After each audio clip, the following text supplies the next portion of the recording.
We're gonna start off with some close-ups. This is our subject today.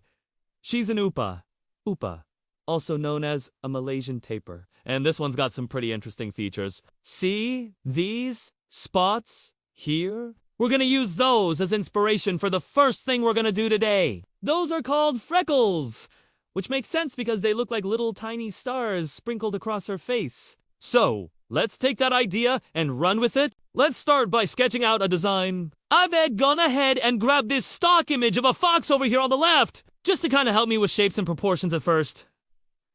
But I want this fox to be a bit more mystical. The fur is going to be a swirling galaxy nebula with stars shimmering across it. So I'm drawing the basic shape of a fox here. You can add a bit of a curve to the tail. Maybe have the ears be a bit larger and more rounded. For the face, I am gone now. Use a circle for the forehead, and then I am gone now. Put a smaller circle down here for the chin. And then I'm going to connect those two shapes with a couple other curves in between. Once I'm happy with the general flow of everything, I'm going to go ahead and start filling in the shapes. I'm adding a nice little curve right there. And then up here, I'm going to make this a bit more shaped. These lines don't necessarily have to make any sense or follow anything anatomical. They're just there to help define shapes in areas of light and shadow. Speaking of light and shadow, let's go ahead and think about those really quickly. We want to have an ethereal, magical feeling to this piece. So how we handle the light is going to be very important. You can see with this brush, I'm tapping in just very small areas of white. All I'm doing is adding little taps of white here and there. And those will eventually turn into stars. And then I'm also using black to kind of fill in the recesses of these little valleys here. Just taking it nice and slow. And again, this is just another area where we get to sprinkle in some more of those star-like dots. One more thing I want to add here is some shimmery highlights around the eyes. If you've ever looked into a cat or a dog's eyes, especially if they're outside and there's a bright light behind them, you'll often see these little glittery highlights around the pupil. That's something I definitely want to include in this piece. Okay, so at this point, we've got a good base to work off of. Let's go ahead and move over to the next layer. Our first step here is to bring in some color. And since this is such a close-up, I want to make sure I nail the skin tones just right. I'm pulling in some purples and pinks, just nice, cool tones all across the face. And then I'm also using some reds, oranges, and yellows around the nose and the mouth. And finally, I am bringing in some blues around the eyes and then some green down here on the chin. Now, once I've got these basic shapes filled in, it's time to add some depth. To do that,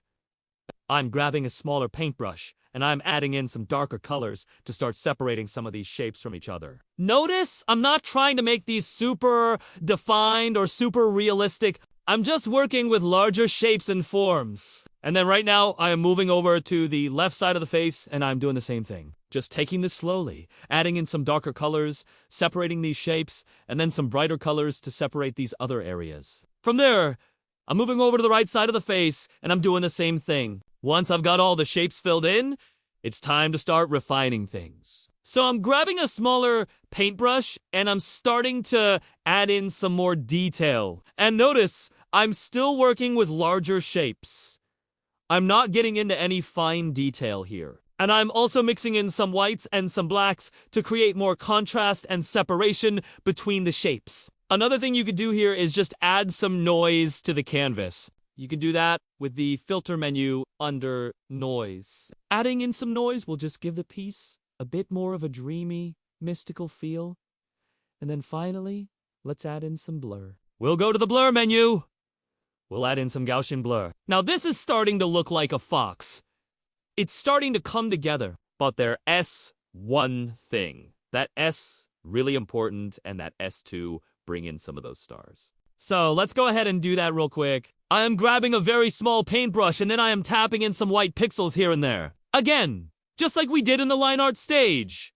I'm adding in some simple white stars across the face and the fur. And then I'm doing the same thing around the eyes.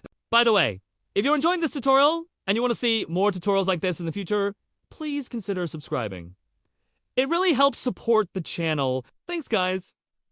Okay, so at this point we've got some stars added in. Things are looking good, but it's still missing something. So let's go ahead and figure out what that is. Before I move on to that, I want to take a moment to show you a really cool feature that I recently discovered. If you go to Edit, then down to Preferences, and then over to the Interface tab, you can enable something called autosave. This is going to automatically save your project every 10 minutes, which means you never have to worry about losing your work again. And even if you accidentally close out of the program or your computer crashes, you're going to be able to pick up exactly where you left off. Okay, so one last thing to add to this piece is some hair. Right now, I'm just going, grab a basic round brush.